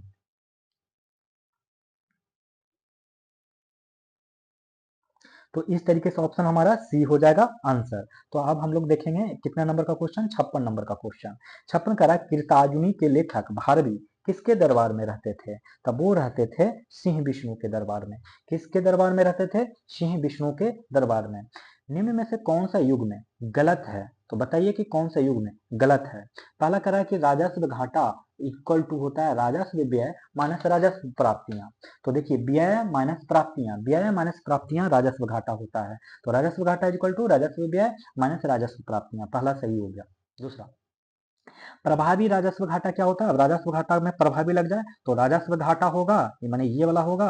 और माइनस पूंजीगत परिसंपत्तियों के सृजन हेतु अनुदान, पूंजीगत परिसंपत्तियों के सृजन हेतु आनंद अनुदान। लेकिन राजकोषीय घाटा जो है ये गलत है, क्योंकि कुल सार्वजनिक व्यय प्लस कुल सार्वजनिक आय ये वाला नहीं होता है। इसका जो सही आंसर हो जाएगा वो हो जाएगा कुल व्यय। राजस्व, ये जो सार्वजनिक व्यय है ये नहीं होगा, बल्कि सिर्फ कुल व्यय होगा। इस कुल व्यय में राजस्व राजस्व प्लस पूंजीगत ऐड रहेगा, पूंजीगत ऐड रहेगा। अब माइनस, और ये प्लस नहीं होगा बल्कि माइनस, माइनस उधार छोड़कर कुल प्राप्ति, माइनस उधार छोड़कर कुल प्राप्ति हो जाएगा। ठीक है, ये वाला आंसर हो जाएगा। तो माने ये सी ऑप्शन है। तो बाकी ये सही है कि प्राथमिक घाटा इक्वल टू राजकोषीय घाटा और माइनस ब्याज भुगतान, राजकोषीय घाटा माइनस ब्याज भुगतान।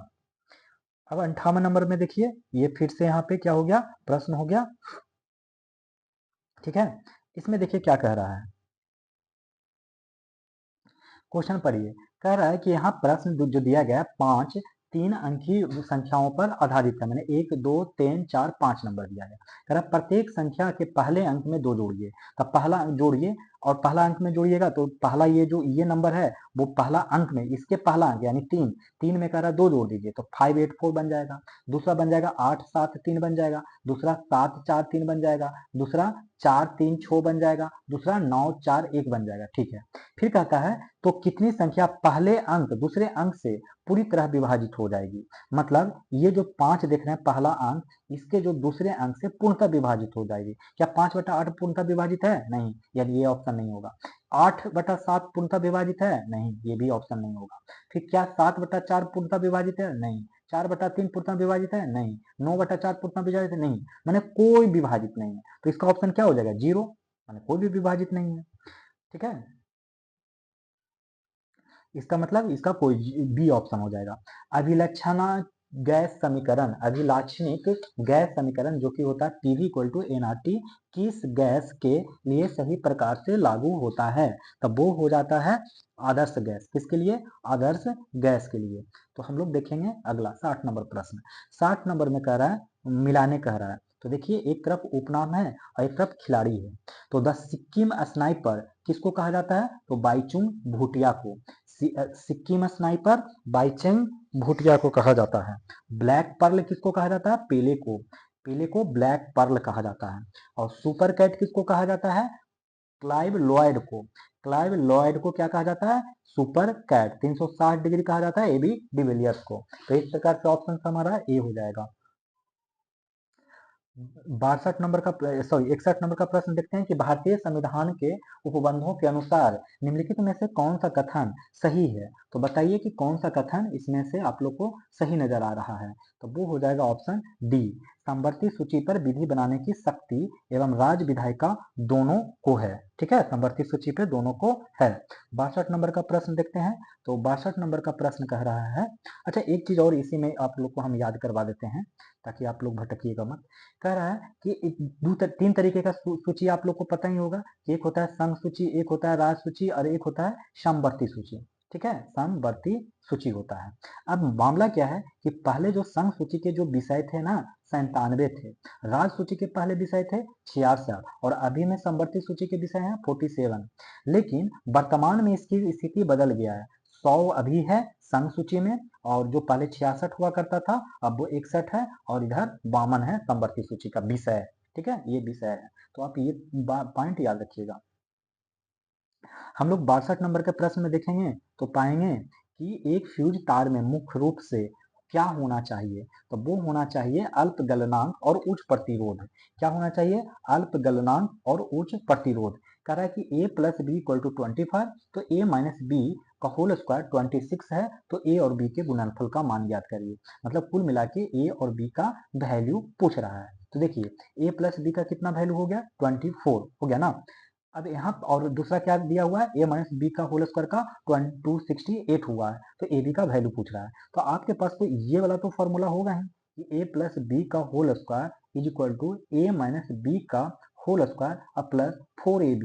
ठीक है, ये फॉर्मूला याद रखिए, a प्लस बी का whole square is equal to a minus b का होल स्क्वायर प्लस 4ab। तो a प्लस बी का होल स्क्वायर हम लोग को नहीं पता है पता। क्यों? क्योंकि a प्लस बी तो पता ही है, तो 24 का स्क्वायर कर लीजिए, तो यही तो है। अच्छा, फिर a माइनस बी का हम लोग को अभी पता चला तो 268 हो जाएगा अब प्लस 4ab। देखिए यहाँ a भी निकालना था, a भी निकल जाएगा। अब यहाँ 24 का जानबे करते हैं 576 और 268 माइनस में आ जाएगा, तो इसको घटा लीजिएगा, इन दोनों को घटाइएगा तो आ जाएगा 308 इक्वल टू 4ab। अब जैसे 4 से काटिएगा तो 4 छक्का 24 और 4 सत्ते 28, 2 4 7 28, तो आंसर 77 हो जाएगा। आंसर क्या आएगा? 77 आएगा। निम्नलिखित में से कौन सा मौर्यकालीन स्थापत्य स्थल बिहार में नहीं है? तो कौन बिहार में नहीं है? तो सहावज गाढ़ी बिहार में नहीं है। ठीक है, कहाँ है ये? तो ये पाकिस्तान में है। कहाँ है? पाकिस्तान में सहावज गाढ़ी। और इसी के साथ में पाकिस्तान में एक और है मानसेहरा। कौन है? मानसेहरा। बाकी लौरिया नंदनगढ़, लौरिया रेराज और बसाह ये सब बिहार में है। जिस पदार्थ में बड़ी संख्या में मुक्त इलेक्ट्रॉन होते हैं और कम प्रतिरोध दर्शाता है क्या कहलाता है? तब वो कहलाता है दोस्तों चालक है। क्या कहलाता है? चालक कहलाता है। बामियान का विशालकाय बुद्ध प्रतिमाओं में किस भारतीय कला शैली का प्रभाव स्पष्ट रूप से दिखाई देता है? तो किसमें स्पष्ट रूप से दिखाई देता है दोस्तों? तो वो दिखाई देता है आप लोग को गंधार शैली में। किसमें? गंधार शैली में दिखाई देता है। देखेंगे 67 नंबर। 67 में क्या कह रहा है? इसमें एक न्यूमेरिकल मैथ का प्रश्न है, देखते हैं। क्वेश्चन पढ़िए। कह रहा है कि ट्रायंगल एबीसी में डी ई पैरेलल ए सी, मैंने कोई पहले एक ट्रायंगल बनाना है। तो सबसे पहले देखिए मैंने बना दिया ट्रायंगल, ठीक है, जिसका नाम रखा गया ए बी सी। एक ऐसी ट्रायंगल बनाने का रहा है, बना दिया। ठीक है, जहां डी और ई क्रमशः भुजाओं ए बी और बी सी पर स्थित है। एक भुजा ए बी हो गया, दूसरा भुजा हो गया बी सी। क्या हो गया? B C. तो मैंने नोमेनक्लेचर थोड़ा सा गलत लिख दिया, इसको ऐसे बना दीजिए, बनाता हूँ, थोड़ा सा बनाने में आसान होगा। तो ए हो गया, ए बी सी नाम का एक मैंने ट्रायंगल बना लिया। अब क्या कह रहा है? और से भी बन जाता है, जो मैंने नोमेनक्लेचर पीछे इस्तेमाल किया था, थोड़ा सा मैं जल्दी से बनाने का प्रयास कर रहा हूँ। तो ठीक है, तो देखते हैं कि ए बी और बी सी पर स्थित है। तो यदि B D sorry A B और बी सी पर स्थित है, ए बी हो गया और ये बी सी हो गया। यहाँ पर देखिए तो कह रहा है एक डी पॉइंट बोल के एक ई पॉइंट बोल के स्थित है, और ये जो डी ई है ए सी के पैरेलल है। ये देखिए ए सी और ये डी ई, ये दोनों क्या है? पैरेलल हो गया। यहाँ पे क्या था? यहाँ पे सी था। अच्छा, अब कह रहा है कि बी डी इक्वल टू 12, ये जो बी डी इतना दूर तक देख रहे हैं वो है 12, ये वाला 12 है। ठीक है, AD equal to 11 centimetre. AD ये वाला जो देख रहे हैं ना, ये बोल रहा है 11 सेंटीमीटर है। तो बोल रहा है कि ए बी, तो ट्रायंगल बी डी ई, कौन सा ट्रायंगल? देख लीजिए, बी डी ई ट्रायंगल। कौन सा triangle? B D E triangle का क्षेत्रफल, इसका मतलब क्षेत्रफल समलंब चतुर्भुज A D E C, A D E सी, ये देखिए ये वाला ए डी ई सी है। इसके क्षेत्रफल का अनुपात पूछ रहा है, माने ये समलंब चतुर्भुज ADEC का क्या पूछ रहा है, रेशियो पूछ रहा है। तो ये कैसे निकलेगा, देखिए ये बन गया इस तरीके का, और यहाँ पे 12 दिया हुआ है, मतलब ये भी 12 है, ये भी 12 है। तो ये जो सम ट्रायंगल होता है, माने सम इसको कह सकते हैं इक्विलैटरल ट्रायंगल जब होता है तो उसका जो एरिया निकलेगा इक्विलैटरल ट्रायंगल का, तब वो हो जाता है ए स्क्वायर। और ए माने ये भी 12 ये भी 12, तब 12 का स्क्वायर क्या हो जाएगा, 144 हो जाएगा ना 12 का। अब देखिए ADEC माने ये वाला एरिया कैसे निकलेगा, ये वाला भी तो है इक्विलैटरल ट्रायंगल, और इसका एक साइड का वैल्यू दिया हुआ 12 11 यानी 23, इसका 23 हो जाएगा, तो सभी का सभी 23 हो जाएगा, है ना। तो 23 यानी कि ये वाला ट्रायंगल और ये वाला ट्रायंगल, बड़का ट्रायंगल को घटाइएगा तो ये वाला जगह निकल जाएगा। तो इसीलिए हम लोग को इसको निकालने के लिए बड़का ट्रायंगल का 23 स्क्वायर कर दीजिए और माइनस कितना 12 का स्क्वायर कर दीजिए छोटका ट्रायंगल, माने 23 का 529 और माइनस 144, निकल के आ जाएगा 385, माने इसका एरिया कितना हो गया 385 और इसका एरिया कितना निकला 144, मतलब रेशियो निकालिएगा तो 144 अपॉन 385 हो जाएगा, यानी ऑप्शन सी हो जाएगा। ठीक है, वॉलीबॉल की एक टीम में कितने खिलाड़ी होते हैं दोस्तों, तो वो होता है 6, वॉलीबॉल में 6 खिलाड़ी होता है एक टीम में। 69 नंबर आर्कियोप्टेरिक्स है, वो क्या है, जुरैसिक युग का सर्व पुरातन पक्षी, जुरैसिक युग का सर्व पुरातन पक्षी है आर्कियोप्टेरिक्स। फिर महाद्वीपीय विस्थापन का सिद्धांत किसने प्रस्तुत किया, अल्फ्रेड वेगनर ने। महाद्वीपीय विस्थापन का सिद्धांत अल्फ्रेड वेगनर ने। प्राचीन काल के जानवरों, पौधों एवं अन्य जीवों को संरक्षित अवशेषों या चिन्हों का अध्ययन का विज्ञान क्या कहलाता है, तब वो विज्ञान कौन सा विज्ञान कहलाता है, तो वो कहलाता है जीवाश्म विज्ञान, यानी पैलियोंटोलॉजी। क्या कहलाता है, पैलियोंटोलॉजी। ठीक है, 72 नंबर में प्रश्न देखिए कि भारतीय शाही नौसेना के विद्रोहियों द्वारा गठित नौसेना केंद्रीय हड़ताल समिति का अध्यक्ष किसे चुना गया था, तब वो चुना गया था MS खान को। भारतीय शाही नौसेना के विद्रोहियों द्वारा गठित नौसेना केंद्रीय हड़ताल समिति का अध्यक्ष किसे चुना गया, MS खान को चुना गया। ठीक है, तो 72 नंबर का प्रश्न हो गया। 73 नंबर में देखिएगा तो पाइएगा कि निम्नलिखित में से कौन सा सही सुमेलित नहीं है, कौन सा माने सही सुमेलित नहीं है, ये जानिए। तो कौन सा सही सुमेलित नहीं है दोस्तों, तो देख लीजिए। पहला, अनुच्छेद जो 120 है वो संसद में प्रयोग की जाने वाली भाषा है, बिल्कुल अनुच्छेद 120 के तहत संसद में प्रयोग की जाने वाली भाषा है। ठीक है, दूसरा अनुच्छेद 210 किससे संबंधित है, तो विधानमंडल में प्रयोग की जाने वाली भाषा से, विधानमंडल में प्रयोग की जाने वाली भाषा से संबंधित है अनुच्छेद 210। और अनुच्छेद 338 किससे संबंधित है, तो सर्वोच्च और उच्च न्यायालय में प्रयोग की जाने वाली भाषा से है। लेकिन ये अनुच्छेद जो 350 का क है वो भाषाई अल्पसंख्यकों के लिए विशेष पदाधिकारी नहीं है, ये वाला बात क्या है, गलत है। ठीक है,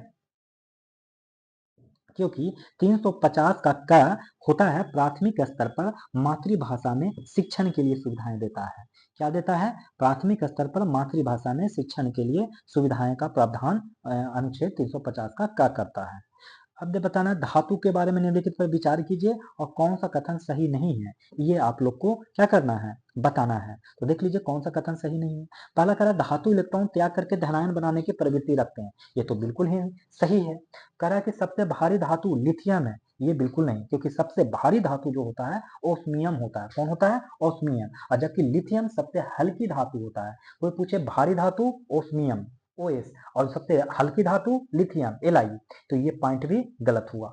मानव शरीर में सर्वाधिक मात्रा में पाई जाने वाली धातु मैग्नीशियम है, बिल्कुल नहीं। मानव शरीर में सर्वाधिक मात्रा में पाई जाने वाली धातु मैग्नीशियम नहीं बल्कि कैल्शियम होता है। क्या होता है, कैल्शियम। द्रव अवस्था में पाया जाने वाला धातु पारा है, ये बिल्कुल सही है कि द्रव अवस्था में जो सबसे ज्यादा पाया जाने वाला धातु है वो पारा है, यानी जो गलत ऑप्शन ढूंढने कर रहा है, यानी 2 और 3 ढूंढाएगा, ऑप्शन बी। अब देखते हैं फिर से 75 नंबर का ये मैथ का। देखिए इस प्रश्न को कैसे बनाएंगे। कह रहा है कि 182 किलोमीटर की दूरी तय करना, मैंने डिस्टेंस फिक्स कर दिया है कितना जी, 182 किलोमीटर। ठीक है, कहता है सलज केबिन, मैंने 2 आदमी है, एक का नाम रखा गया है सलज और दूसरे का नाम रखा गया है केबिन। ठीक है, केबिन। अब कह रहा है केबिन सलज की अगर मतलब 182 दूरी तय करना है तो सलज केबिन से 4 घंटे ज्यादा लेता है, माने नॉर्मल स्पीड में जाता है। सलज जो है 4 घंटे ज्यादा लेता है केबिन से। इसको ऐसे बनाए हैं कि जैसे देखिए डिस्टेंस तो आपको 182 किलोमीटर ही है।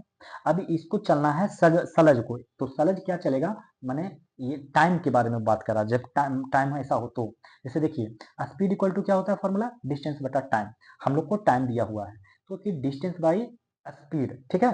तो डिस्टेंस कितना दिया होगा 182, और स्पीड मान लेते हैं सलज का 1 किलोमीटर पर आवर हो, ठीक है। और उसी तरीके से बाई हो जाएगा केबिन का। तो 182 किलोमीटर को सलज जो है चलता है किस स्पीड से, एक्स स्पीड से, 1 किलोमीटर पर आवर से। और ये 182 किलोमीटर को 22 किलोमीटर पर आवर से केबिन चलता है। लेकिन सलज को केबिन से कितना ज्यादा लगता है, 4 किलोमीटर ज्यादा, 4 घंटा ज्यादा लगता है। तो ये इक्वेशन हो गया पहला। इसी को थोड़ा सा अरेंज कर लें तो हो जाएगा 182 x minus 182 y is equal to 4 हो जाएगा। ये पहला इक्वेशन मान लीजिए। दूसरा स्थिति में कह रहा है कि अगर ये जो सलज है अपनी गति को दुगनी कर ले, यानी 2x कर ले, तो बोल रहा है केबिन उससे 7 घंटे, केबिन से अब की बार में क्या लगेगा, 7 घंटा कम लगेगा। मतलब ये हुआ कि 182 का चलेगा 2x, क्योंकि गति दूर कर लिया। और ऐसा करने से 182 ये तो बाई ही चलेगा, लेकिन क्या हो जाएगा, 9 घंटा 7 घंटा कम लगेगा। तो 7 घंटा कम लगने का मतलब क्या होगा ये, तो इसको क्या हो जाएगा 182 बटा बाई और माइनस 182 बटा 2x इक्वल टू 7। इसको मान लीजिए इक्वेशन 2। जैसे इक्वेशन 1 और 2 को कैलकुलेशन करिएगा तो 122 का वैल्यू निकल जाएगा। तो x का वैल्यू निकल जाएगा 7 किलोमीटर, जो कि ये पूछ रहा है सलज का। ऐसे बना लीजिएगा। केंद्रीय सतर्कता आयोग के अध्यक्ष एवं सदस्यों का योग कार्यकाल कितना होता है, तो वो होता है 4 वर्ष या 65 वर्ष। कितना होता है, 4 वर्ष या 65 वर्ष। केंद्रीय सतर्कता आयोग के अध्यक्ष एवं सदस्यों का कार्यकाल कितना होता है, 4 वर्ष या 65 वर्ष। अब इसको सरल करने कह रहा है, तो देखिए इसको सरल करिएगा तो कैसे कैसे होगा, बहुत ही आसान है, ज्यादा टफ तो है नहीं। बोर्ड मार्क्स से फॉलो कर लीजिए, तो कर लीजिएगा तो क्या होगा देखिए।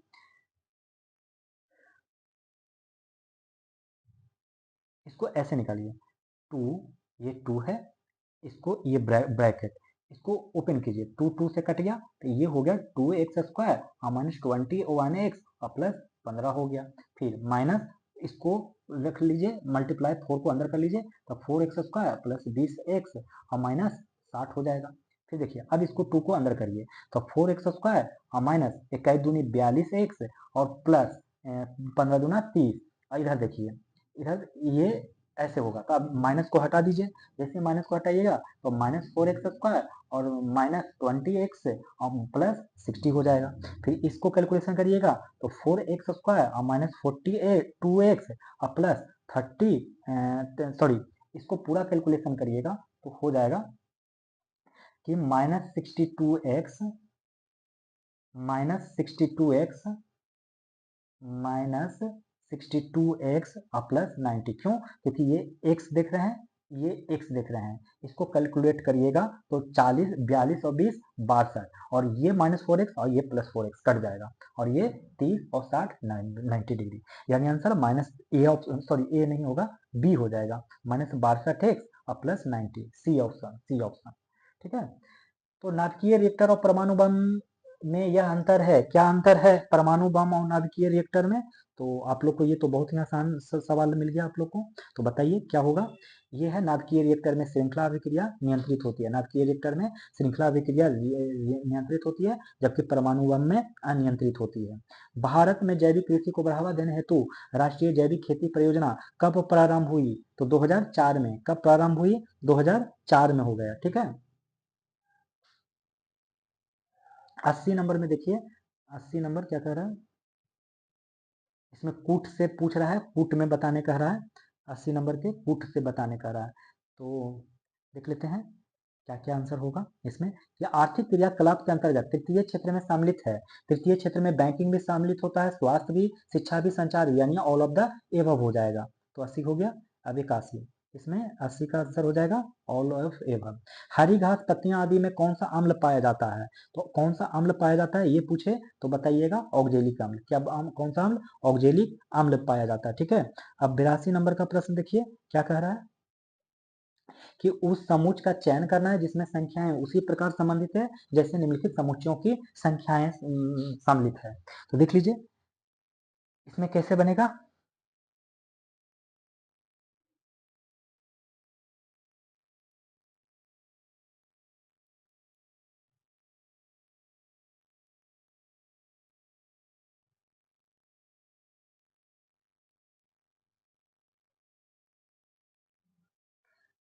देखिए इसमें कैसे बनेगा कि 49 में अगर 13 जोड़िएगा तो आएगा 62, 62 में अगर 13 जोड़िएगा तो आएगा 75।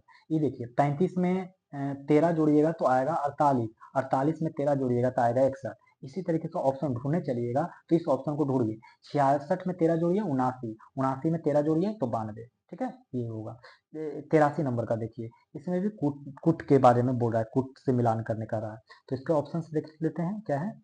अ, अ, कि 101वां संविधान संशोधन 2015 ये हुआ था वस्तु एवं सेवा कर के लिए। तो जीएसटी के लिए कब हुआ था 2015 में 101वां संविधान संशोधन वस्तु कर के लिए। ठीक है, अब दूसरा देखिए कि 102वां संविधान संशोधन 2018 में किसके लिए हुआ था। ये हुआ था राष्ट्रीय पिछड़ा वर्ग आयोग का को संवैधानिक दर्जा मिला था। 102वां संविधान संशोधन किसके लिए, तो राष्ट्रीय पिछड़ा वर्ग आयोग को संवैधानिक दर्जा मिला था। और 103वां संविधान संशोधन 2019 को में कब हुआ था, तो ये किसके लिए हुआ था, तो ईडब्ल्यूएस के आरक्षण के लिए। और 106वां संविधान संशोधन 2023 में विधायिका में महिला को 1/3 आरक्षण दिया गया था। ठीक है, अब देखते हैं 84, इनमें से कौन सा कार्य राइबोसोम का नहीं है। तो कौन सा कार्य राइबोसोम का नहीं है ये आप लोग को बताना है। यह प्रोटीन अणुओं का निर्माण में सहायता करता है, तो ये राइबोसोम का कार्य है। यह एंजाइमों का निर्माण में सहायता करता है, ये भी राइबोसोम का काम है। राइबोसोम का दो काम कि प्रोटीन अणुओं का निर्माण करता है और एंजाइमों को निर्माण में सहायता करता है। लेकिन ये दोनों नहीं है कि ये सभी हार्मोन के निर्माण में सहायता करता है, सभी हार्मोन के निर्माण में सहायता नहीं करता है। यह स्टार्च यानी मंड अणुओं के निर्माण में सहायता करता है, ये भी नहीं करता है। तो ये दोनों पॉइंट गलत हो जाएगा। तो इस हिसाब से 84 का जो आंसर हो जाएगा सी ऑप्शन हो जाएगा। ठीक है, तो हम लोग देखते हैं 85 नंबर का कि एक वस्तु को उसके वास्तविक विक्रय मूल्य के 2/5 में बेचने पर मानक को 24% की हानि होता है। ठीक है, कितने की, 24% की हानि होता है। यदि वह उसे वास्तविक विक्रय मूल्य के 88% में बेचता है तो लाभ प्रतिशत होगा। देखिए कह रहा है कि एक वस्तु, अब इसको कैसे करते हैं जरा देखिए। बार बार देख रहे हैं वास्तविक विक्रय मूल्य, वास्तविक विक्रय मूल्य। तो इसको वास्तविक विक्रय मूल्य को एक बार के लिए मान लेते हैं कि ये 100 रुपया है, कि बात मान लेते हैं कि 100 रुपया में वास्तविक विक्रय मूल्य है। अब कह रहा है कि विक्रय मूल्य को 2/5 भाग में बेच दो, मैंने 2/5 पे बेच दो। तो 100 का 2/5 कितना हो गया, 40 रुपया। यही ना, 40 रुपया। ठीक है, तो जब 40 रुपया पे बेचोगे ना तो 24% की हानि होता है। इसका मतलब क्या हुआ कि 76%, 76% 40 रुपया के बराबर है, तब ना हानि हुआ 24% की। तो 76% बराबर 40, तो 100% बराबर कितना, 40 गुना 100/76, 40/76 गुना 100। तो यही तो सीपी है। तो ये निकल गया 52.63 रुपया। अब करता है वास्तविक विक्रय मूल्य के 88% पर बेचने पर, यानी कि 88, इसका 88% बेचिएगा तो कितना हो गया 88। और माइनस अभी अभी अभी पता चला वास्तविक क्रय मूल्य कितना पता चला, 52.63 रुपया, 52.63 रुपया बचा। और इसी पर तो निकलता है 63, और 100 से मल्टीप्लाई करिएगा तो आंसर आ जाएगा 67.2% लगभग। ठीक है, इसको कैलकुलेट कर लीजिएगा आप लोग अपने से, बाकी मैंने तरीका आपको बता दिया।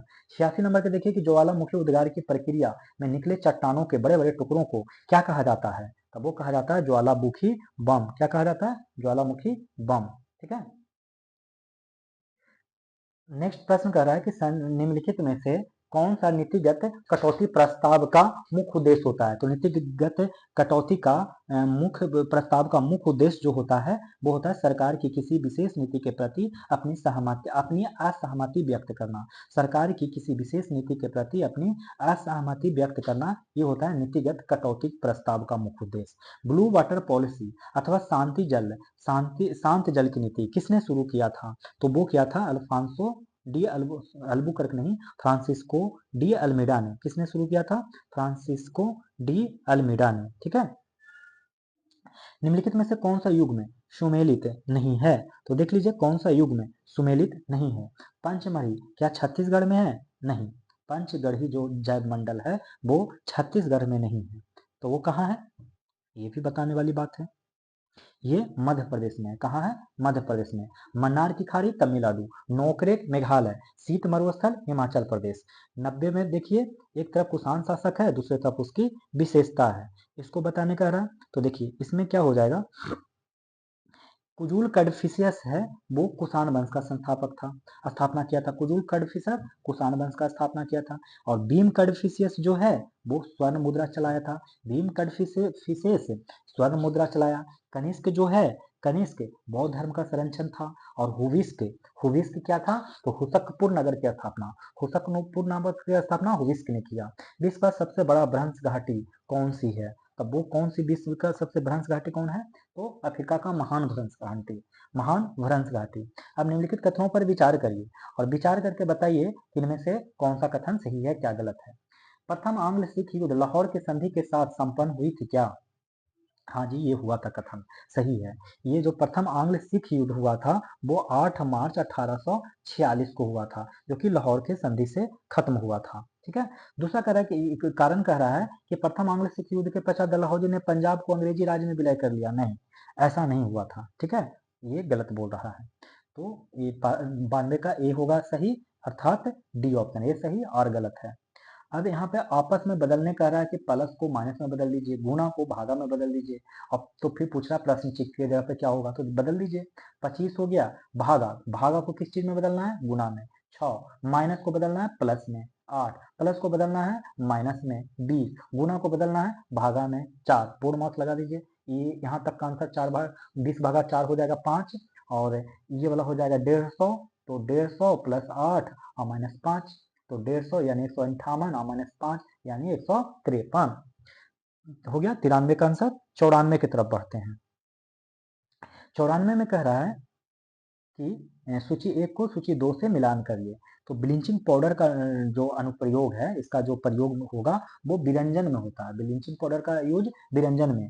बेकिंग सोडा का यूज हो जाएगा प्रति अम्ल में, बेकिंग सोडा प्रति अम्ल में। धावन सोडा किसके लिए किस में यूज हो जाता है? कांच के बिरचन में, कांच के बिरजन में। और सोडियम क्लोराइड का इस्तेमाल होता है H2 और Cl2 के उत्पादन में, हाइड्रोजन और क्लोरीन के उत्पादन में। तो इसका सही ऑप्शन क्या हो जाएगा? B option. ठीक है। 95 में देखिए ये मैथ से प्रॉब्लम आ गया, तो मैथ में कैसे बनाएंगे हम इस वीडियो में ऑलरेडी कर चुके हैं। कि कह रहा है कि साइन थीटा इक्वल टू 1/2। अब देखिए ये तो बतेबे किए थे कि पी पंडित बद्री प्रसाद हर बोले, ये फॉर्मूला होता है। ये साइन का फॉर्मूला होगा, ये कॉस का होगा, ये टैन का। माने ये पी बोले तो परपेंडिकुलर, बी बोले तो बेस, पी बोले तो परपेंडिकुलर, एच बोले तो हाइपोटेनस, ये है। तो साइन थीटा इक्वल टू 1/2 बोला, मतलब इसमें ये साइन थीटा यानी पी, यानी ये p का वैल्यू हुआ और ये h का वैल्यू हुआ। अब b का वैल्यू अभी हम लोग को नहीं पता है, तो b का वैल्यू कैसे निकाल लेंगे कि h square equal to p square plus b square. तो देखिए h का वैल्यू तो दिया हुआ है 2 दूनी 4, और p का वैल्यू 1 का स्क्वायर 1 और b, यानी कि b का वैल्यू √3 हो जाएगा, क्योंकि 4 में से 1 जाएगा तब। तो b का वैल्यू कितना निकला? √3। अब इसमें से वैल्यू पुट कर दीजिए तो आपको आंसर निकल जाएगा। जैसे 13 कोसेक स्क्वायर थीटा है, तो कोसेक का फॉर्मूला आप जानते हैं कि कॉस का साइन का उल्टा होता है, माने h/p होता है। माने h/p माने 2/1 हो जाएगा, यानी 2 का स्क्वायर हो जाएगा। ठीक है। अब माइनस 3 इंटू कॉट का होता है tan का उल्टा, माने b/p हो जाएगा। तो b अभी आपने निकाला था √3, और p का निकाला हुआ है 1, तो √3 का 1 का स्क्वायर, और माइनस 15। जैसे इसको कैलकुलेट करिएगा तो आंसर आ जाएगा, और आंसर आपका 28 आएगा। मैं बता देता हूँ आंसर 96। 96 में हो जाएगा कथन कि 3 जुलाई को अपसौर की घटना होती है। तो ये तो बिल्कुल सही है। और अपसौर की स्थिति में पृथ्वी सूर्य से अत्यधिक दूरी पर होता नहीं, अपसौर की स्थिति में ये नजदीक में होता है। तो आंसर हो जाएगा डी, आर सही है। नहीं, सॉरी सॉरी सॉरी सॉरी, ये वाला सही है। आप और सही है और ए गलत है। 3 जुलाई को ये नहीं होता है, ये घटना 3 जुलाई को नहीं होता है, बल्कि अपसौर की घटना 4 जुलाई को होता है। ठीक है। ये बाकी सब सही है। उच्च न्यायालय के न्यायाधीशों की नियुक्ति के संदर्भ में कौन सा कथन सत्य है? तो कौन सा कथन सत्य है ये भी जरा बता दीजिए। ये जो कथन सत्य है वो हो जाएगा कि राष्ट्रपति संबंधित राज्य के राज्यपाल से परामर्श करने के बाद उच्च न्यायालय के न्यायाधीशों की नियुक्ति करते हैं। स्वामी विवेकानंद को आधुनिक राष्ट्रीय आंदोलन का आध्यात्मिक पिता किसने कहा? तो आध्यात्मिक पिता किसने कहा दोस्तों, ये आप लोग को बताना है। तो देखिए इसका जो सही जवाब मिलेगा आप लोग को वो मिलेगा sorry sorry sorry Subhash Chandra Bose ने कहा। किन्होंने कहा? सुभाष चंद्र बोस ने कहा। स्वामी विवेकानंद को आधुनिक राष्ट्रीय आंदोलन का आध्यात्मिक पिता सुभाष चंद्र बोस ने कहा। अब यहाँ डैश लिखा गया है, तो ये डैश में कोशिकाएं कोशिकाएं जीवित लंबी और कोनों पर अनियमित रूप से मोटित होती है। कोलेन कायमा में कहाँ होता है? कोलेन कायमा में होता है। अब ये 100 में देखिए ये प्रश्न चिन्ह के जगह पे पूछ रहा है कि क्या आना चाहिए। देखिए 178 में 42 घटाइएगा तो -36 आएगा, इसमें घटाइएगा -25 आएगा, इसमें घटाइएगा -16 आएगा, इसमें घटाइएगा -9 आएगा। तो अब इसमें पूछ रहा है कि कितना घटाइएगा, तो देखिए 6 का स्क्वायर, 5 का स्क्वायर, 4 का स्क्वायर, 3 का स्क्वायर, तो यहाँ 2 का स्क्वायर आना चाहिए, यानी यहाँ 4 आना चाहिए। तो 92 में 4 घटा दीजिए, तो क्या आ जाएगा 92 में 4 घटा के? आंसर 88 आ जाएगा, ऑप्शन नंबर डी 88। तो इस तरीके से देखा जाए तो मैंने आपको 100 प्रश्न ये करवा दिए हैं मॉडल सेट 2 का। ठीक है, मॉडल सेट 2 का ज्ञान बिंदु का 100 सेट पूरा कंप्लीट हो गया है। इसमें हर चीज का मैंने एक्सप्लेनेशन कर दिया, मैथ रीजनिंग में पूरा मैंने एक्सप्लेन कर दिया है। तो मिलते हैं आप लोग को नेक्स्ट वीडियो जब सैटरडे संडे को होगा, मतलब ज्ञान बिंदु का मॉडल सेट 3 और मॉडल सेट 4 में। तो मिलते हैं, आप लोग अच्छे से पढ़ते रहिए। ऑल द बेस्ट, धन्यवाद।